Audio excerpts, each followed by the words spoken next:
Neil couldn't handle the rejection. It was personal. It was profound.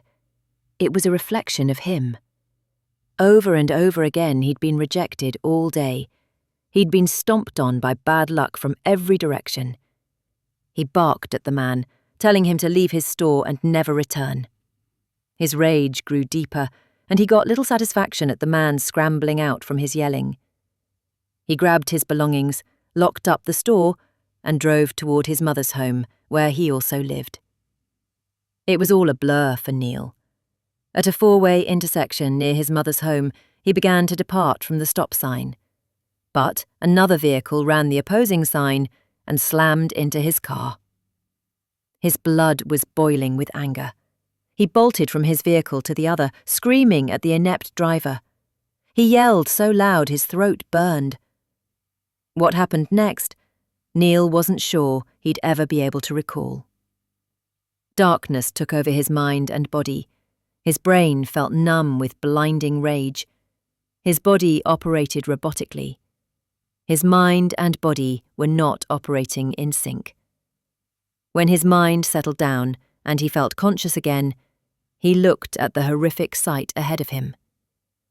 The driver was lying in the road in a puddle of blood. Neil's mouth went dry and his skin went cold. He could feel his own blood draining from his face. He stared down at his hands and shirt. Both were saturated in dark red blood. Panic bubbled up through his chest and into his throat. He feared he might become sick. What had he done? Had he lost all sense of control? Neil couldn't answer those questions now. He needed to escape the mess he'd made.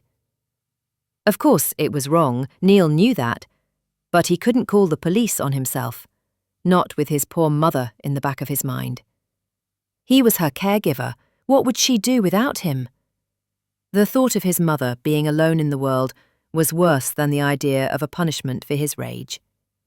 He burst through the door in a hurry and, with a shaky hand, poured himself a glass of whiskey. Anything to take the edge off. The questions taunted him again.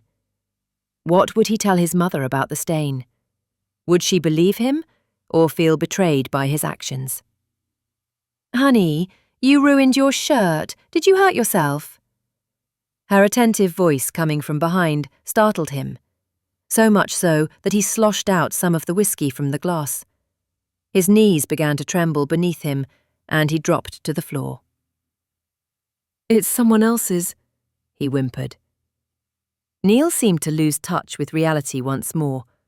Everything blurred together, but he recognized the sound of blaring sirens, screeching tires, and an incoherent screaming match between people in the distance.